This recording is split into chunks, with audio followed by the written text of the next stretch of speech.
Hello, OP classes के digital platform पर आप सभी का एक बार पुनः स्वागत है।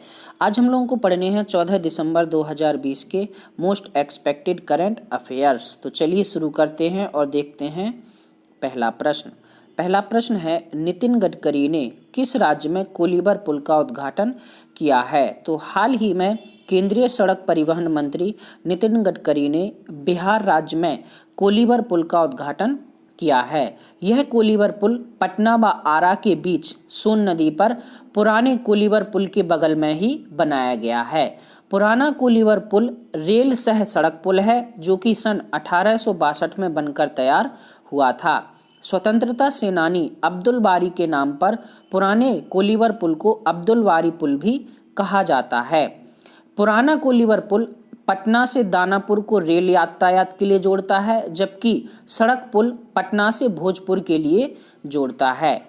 वर्ष 1982 में रिचर्ड एटनबरो की फिल्म गांधी में इस पुल को दिखाया गया था।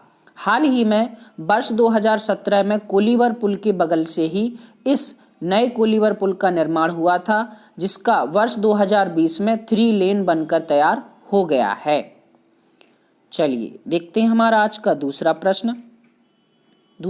है, प्रथम भारत जल प्रभाव शिखर सम्मेलन में हाल ही में स्वच्छ गंगा के लिए राष्ट्रीय मिशन और गंगा नदी वेशन प्रबंधन और अध्ययन केंद्र द्वारा आयोजित किए जाने वाले राष्ट्रीय गंगा परिषद की अध्यक्षता किसके द्वारा की गई है? तो हाल ही में राष्ट्रीय गंगा परिषद के अध्यक्ष के रूप में प्रधानमंत्री नरेंद्र मोदी कार्य करते हैं, जिसके तहत प्रथम भारत जल प्रभाव शिखर सम्मेलन आयोजित किया गया। यह शिखर सम्मेलन 10 दिसंबर 2020 को आयोजित किया गया था। चलिए देखते हैं हमारा आज का तीसरा प्रश्न है, सड़क परिवहन और राजमार्ग मंत्रालय ने सड़क बुनियादी ढांचा क्षेत्र में प्रौद्योगिकी सहयोग पर किस देश के साथ एक समझौता ज्ञापन पर हस्ताक्षर किए हैं? तो हाल ही में सड़क परिवहन और राजमार्ग मंत्रालय ने सड़क के बुनियादी ढांचा क्षेत्र में प्रौद्योगिकी सहयोग के लिए ऑस्ट्रिया देश के साथ एक एमओयू पर हस्ताक्षर किए हैं।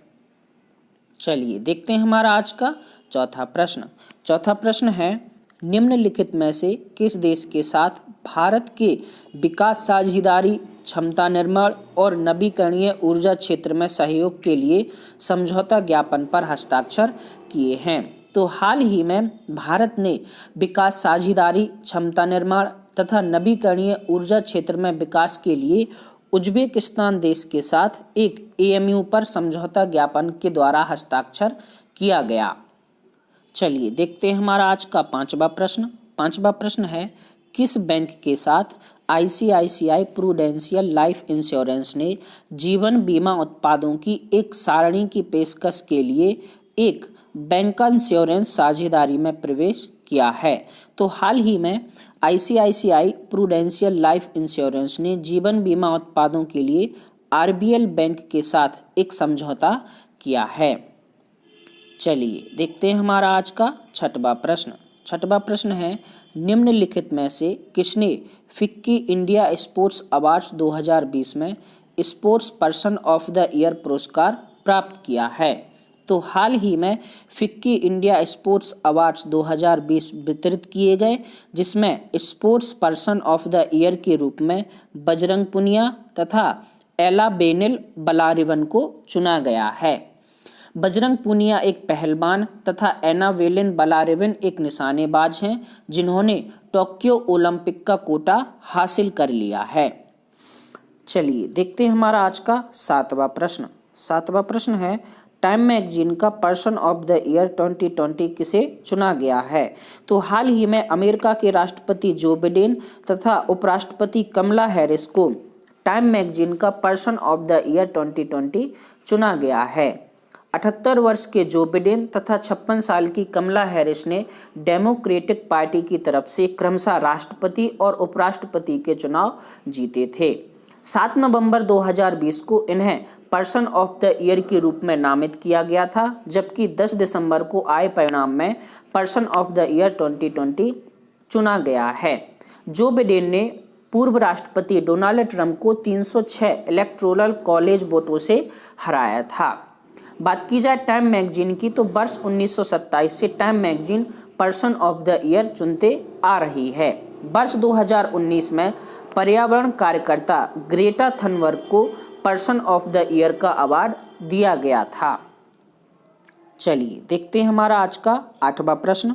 8वां प्रश्न है, निम्नलिखित में से किसे विश्व में 50 एशियाई हस्ती सूची में शीर्ष स्थान प्राप्त हुआ है? तो हाल ही में विश्व की 50 एशियाई हस्ती की सूची जारी की गई, जिसमें अभिनेता सोनू सूद को पहला स्थान हासिल हुआ है।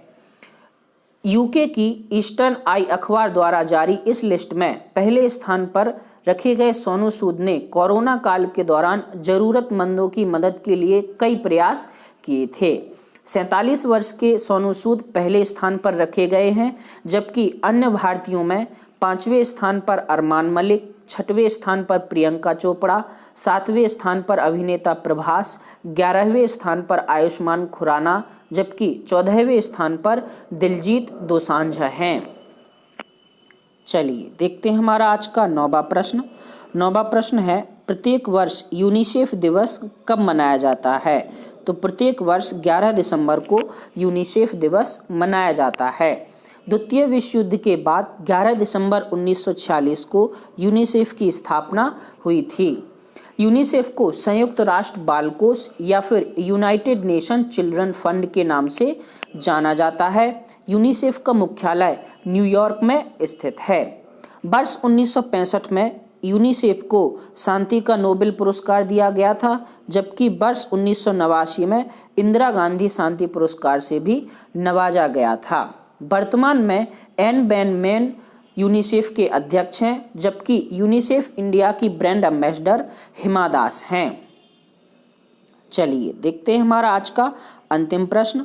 अंतिम प्रश्न है, अंतर्राष्ट्रीय पर्वत दिवस प्रतिवर्ष किस तिथि को मनाया जाता है? तो प्रत्येक वर्ष 11 दिसंबर को अंतर्राष्ट्रीय पर्वत दिवस मनाया जाता है।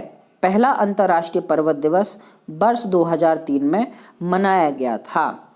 वर्तमान यानी वर्ष 2020 में अंतर्राष्ट्रीय पर्वत दिवस की थीम है माउंटेन बायोडायवर्सिटी।